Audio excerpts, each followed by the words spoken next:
Hey there, guys. All right, today we are back with some more History Matters, and this time we're getting into some more of the Cold War. This one on the Sino Soviet split. Explained. Before I dive in, make sure you go and check out the links in the description box below. I would love it if you join the Discord and followed me over at Twitch. All right, the split, wasn't it more on. I'm not entirely certain. I am fairly certain, though, that we have watched a video that explained the Sino Soviet split, but I have forgotten. So, my guess, since I have forgotten, is that it has to do something with economics. I believe, probably the Chinese, I think, wanted to take on a more. Was this when the Chinese wanted to take on a more capitalistic approach to things, um, in their economy to build it up? And the Soviets were like, no, no, no, don't do that. Be full commie like we are, even though we totally did the same thing in the 1930s and 40s. Or is it the Chinese didn't want to be the underdogs to the Soviets? Maybe a little bit of both.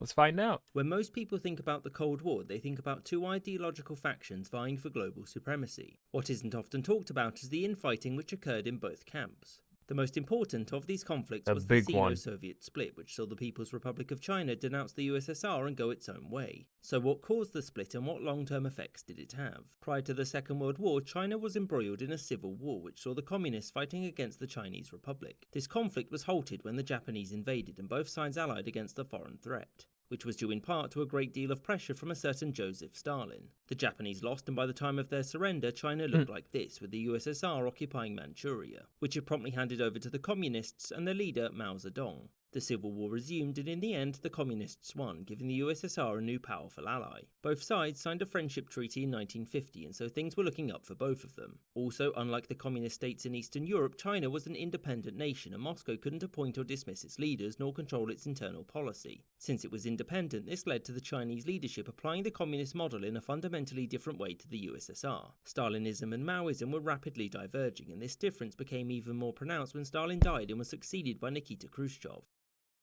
I just love how they kill people in History Matters. They just fucking. The divisions between the two communist states span both internal and external policies. In terms of internal policy, the USSR disagreed with Mao's Great Leap Forward and its implementation. Mao's approach to change saw the Chinese government hastily reform agriculture and demand that it output unreasonable amounts. These policies exacerbated a major drought which hit China between 1959 and 1961, which saw the deaths of at least 15 million people. To make matters worse, Mao also Oh, what? Yeah, I think. Yeah, the estimate that usually hear is the upwards of 45 million.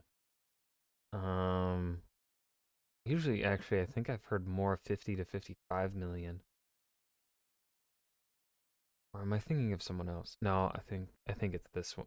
I think it's that famine. opted to continue with the policy of exporting grain because he wanted China to look like it was a wealthy, well-fed country. Furthermore, Mao disliked the reforms undertaken by Nikita Khrushchev, which he felt were fundamentally uncommunist. Mao also saw Khrushchev's use of the Red Army to put down the 1956 Hungarian Revolution as delegitimizing communism internationally, which brings us on to conflicts over foreign policy.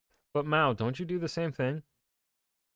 Khrushchev had taken a different approach to the USSR's relationship with the West and had pursued a policy of peaceful coexistence. When a series of foreign policy clashes between the USSR and the USA ended with Khrushchev backing down, Mao decided that communism needed a new leader, one who would confront Okay, so it's more political and not really too much of a divergence on um, economic ideas. the West on all fronts at every opportunity. Whilst these may sound like issues which could have been papered over, for Mao and Khrushchev, ideological purity was a matter of life or death for communism. In the end, these disagreements led to the USSR formally breaking off diplomatic relations with the PRC in late 1961. In mid-1962, Mao opted to break off relations with the USSR, and hereafter the communist world was fractured and would remain so. During the Cold War, China never managed to take leadership of the communist world, but it did have some communist states which opted to follow the principles of Maoism.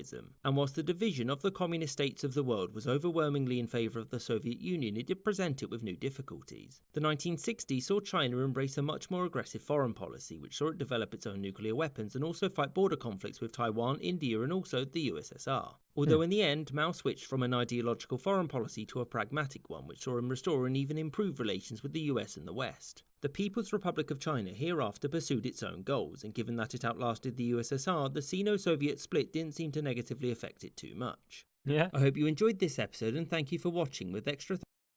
And that was the Sino-Soviet split explained. I would have liked for them to dive a bit more into the long-term effects. Like I would have liked to see how it affected, if it affected Soviet Union at all. Because clearly it didn't seem to affect the Chinese that much, if really at all. Um, but I would have liked to see if there was an effect on the Soviet Union, if the Soviets like lost some face or something, or any perhaps potential economic problems.